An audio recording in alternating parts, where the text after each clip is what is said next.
అందరు నమస్కారం అండి. జోగి రమేష్ కుటుంబం మీద కోడలు మేఘన అనే అమ్మాయి పోలీస్ స్టేషన్లో కంప్లైంట్ ఇవ్వడం జరిగింది.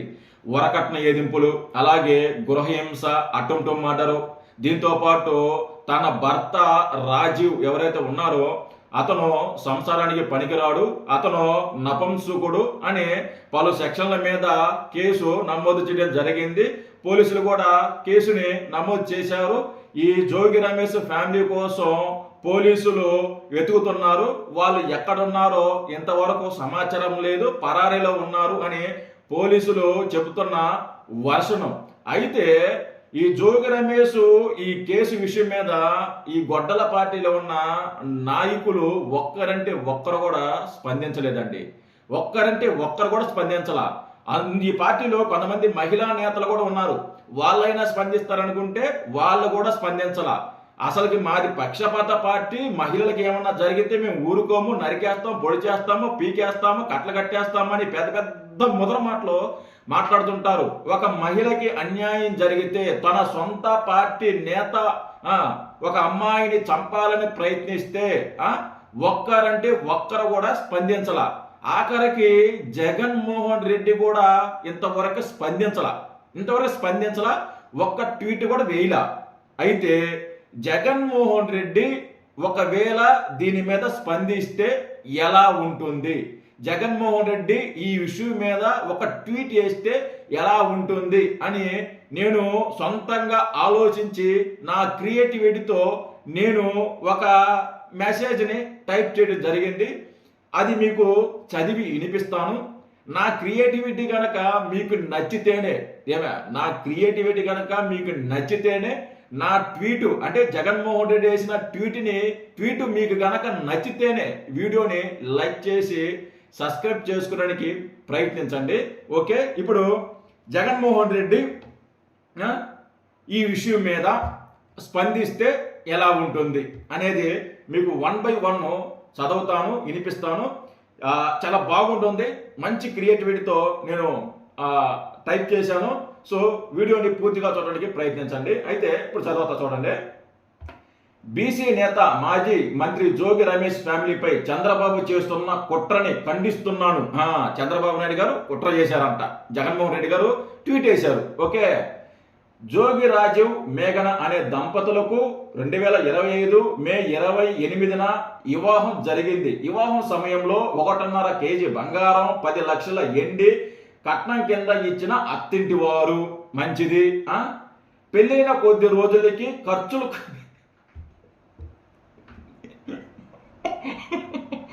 సారీ అండి,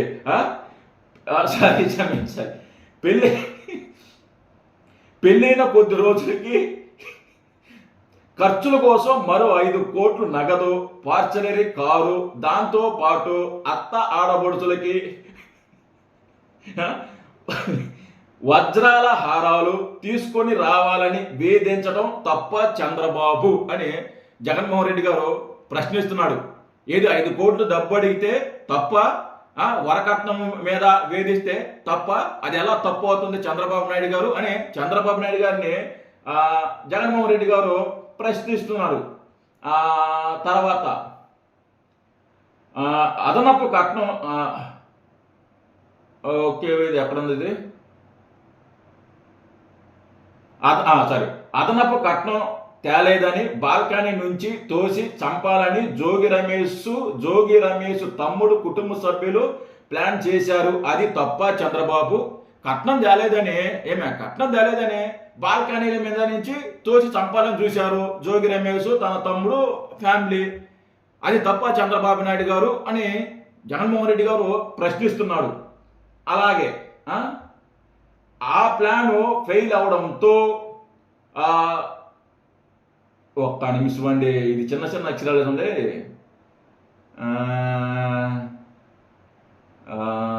తప్ప చంద్రబాబు అదనపు ఘటన. ఓకే, ఆ ప్లాన్ ఫెయిల్ అవడంతో గోవాకి తీసుకెళ్లి బోట్లో నుంచి నీళ్ళలోకి తోసేయాలని ప్లాన్ చేయడం తప్ప చంద్రబాబు? ఈ ప్లాన్ బాల్కనీ నుంచి తోసే ప్లాన్ ఫెయిల్ అయిందంట. ఫెయిల్ అయితే గోవాకి తీసుకెళ్లారంట. గోవాలో బోట్ మీద వెళ్తుంటే ఆ బోట్లో నుంచి దోచేయాలని ప్లాన్ చేశారంట. అది కూడా తప్ప చంద్రబాబు, అలా ప్లాన్ చేయకూడదా చంద్రబాబు అని జగన్మోహన్ రెడ్డి గారు ప్రశ్నిస్తున్నారు. ఆ తర్వాత ఆ ప్లాన్ కూడా ఫెయిల్ అవడంతో ఎవరు లేని ఒక ఎడారి స్థలంలో ఒంటరిగా వదిలేసి వచ్చారు, అది తప్ప చంద్రబాబు అని అంటున్నాడు. ఆ తర్వాత నార్సింగ్లోనే ఒక విల్లాలో భౌతికంగా దాడి చేసి కాళ్ళతో తన్ని దిండుతో ముఖాన్ని నొక్కి చంపాలని చూశారు, అది తప్ప చంద్రబాబు. ఏమైనా చంద్రబాబు నాయుడు గారు అది తప్ప అంటున్నారు. ఒక ఇంటి విల్లాకి తీసుకెళ్లారు, విల్లాలో ఒక రూమ్లో వేసి దుండేసి ముఖం మీద దుండేసి కాలు చేతులు కట్టేసి చంపాలని ప్రయత్నించారు, అది తప్ప అని చంద్రబాబు నాయుడు గారిని క్వశ్చన్ చేస్తున్నారు. తర్వాత లాస్ట్ సెంటెన్స్ బలం ఉండదండి.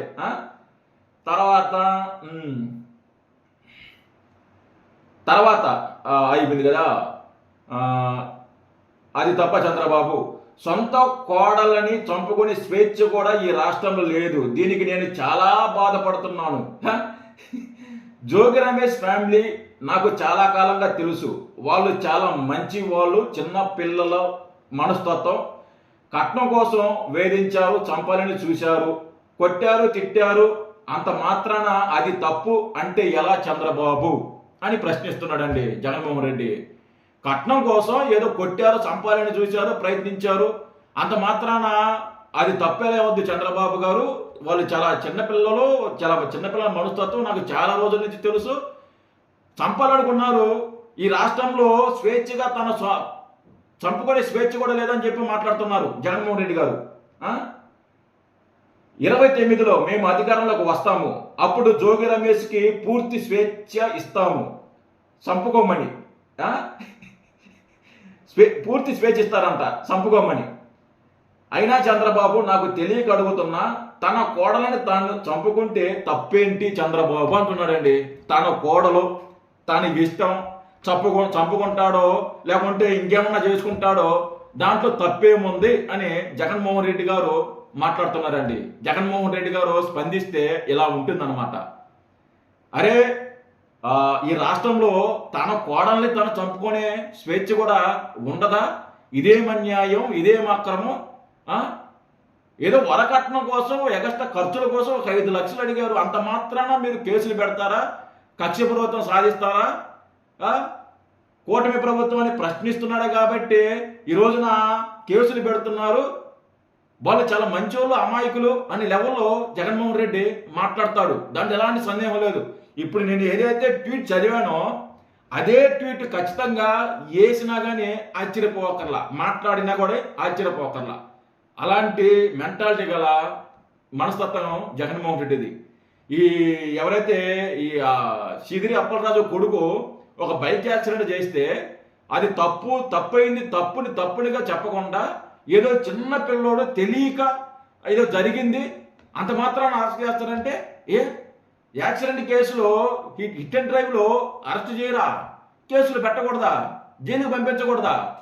ఆ కేసుని తారుమారు చేయాలని ఆ సిదిరి అప్పలరాజు ప్రయత్నిస్తే అతను కూడా అరెస్ట్ చేయడం జరిగింది.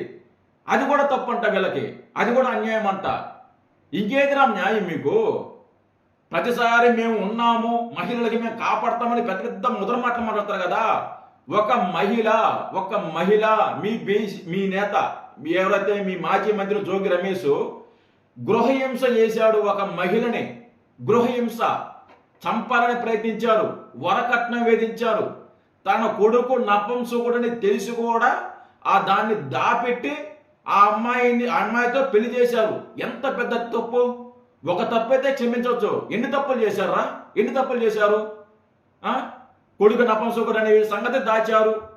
మీరు ఇదే వార్త వస్తుంది, మీరు క్రిస్టియన్స్ అంట, హిందువు కాదంట, మీరు హిందువు అని చెప్పారు, హిందువు అని చెప్పి పెళ్లి చేసుకున్నారు. పెళ్ళైన తర్వాత వరకట్నం వేధింపులు స్టార్ట్ చేశారు. అది తేలేదని చంపాలని ప్రయత్నించారు, బాల్కనీ నుంచి దోచేయాలని చంపించారు, బోట్ల నుంచి దోచేయాలని చంపేశారు. ఎన్ని తప్పులు, ఎన్ని తప్పులు ఇన్ని తప్పులు చేస్తే మిమ్మల్ని వదిలేయాలా? కామ్గా ఉండాలా? ఇది ఏమనంటే కక్ష సాధింపు. ఏది కక్ష సాధింపు? ఇది కక్ష సాధింపా? సిగ్గు చరం లేదా ఇలాంటి మాటలు మాట్లాడడానికి? దీని మీద స్పందించరా అంటే ఒక్కరు కూడా స్పందించరు, ఒక్కరు కూడా మాట్లాడరు. స్పందించాలి కదా, దీని మీద మాట్లాడాలి కదా. ఎందుకు మాట్లాడటం లేదు మీరు? ఎందుకు స్పందించడం లేదు మీరు? మహిళలే మాది మహిళా పక్షపాత పార్టీ. ఈ మేఘన అమ్మాయి అనే అమ్మాయి కూడా మహిళరా? ఆ అమ్మాయి కూడా మహిళే, మన రాష్ట్రంలోనే ఉంది. మీ సొంత పార్టీ నేత కోడలు, మీ సొంత పార్టీ నేత కోడలకి అన్యాయం జరిగితే గొంతెత్తి మాట్లాడిన దరిద్రులు, నికృష్టులు మీరు, మీ పార్టీలో ఉన్న నాయకులు మీరొచ్చి కూటమి ప్రభుత్వం గురించి మాట్లాడుతున్నారు, మీరొచ్చి మహిళల గురించి మాట్లాడుతున్నారు, మీరొచ్చి స్టూడెంట్స్ గురించి మాట్లాడుతున్నారు. సిగ్గుందరా మీకు కొద్దిగన్నా? సిగ్గుందా? అసలు స్పందించాలని దీని గారు ఎంత పెద్ద ఇష్యూరా ఇది, ఎంత పెద్ద కేసురా ఇది? మీ పార్టీకి లింక్ ఉందిరా దీనికి? అరే మీ పార్టీలో ఒక అన్యాయం జరిగితే దాన్ని అడ్రస్ చేసే దిక్కు లేదురా మీకు?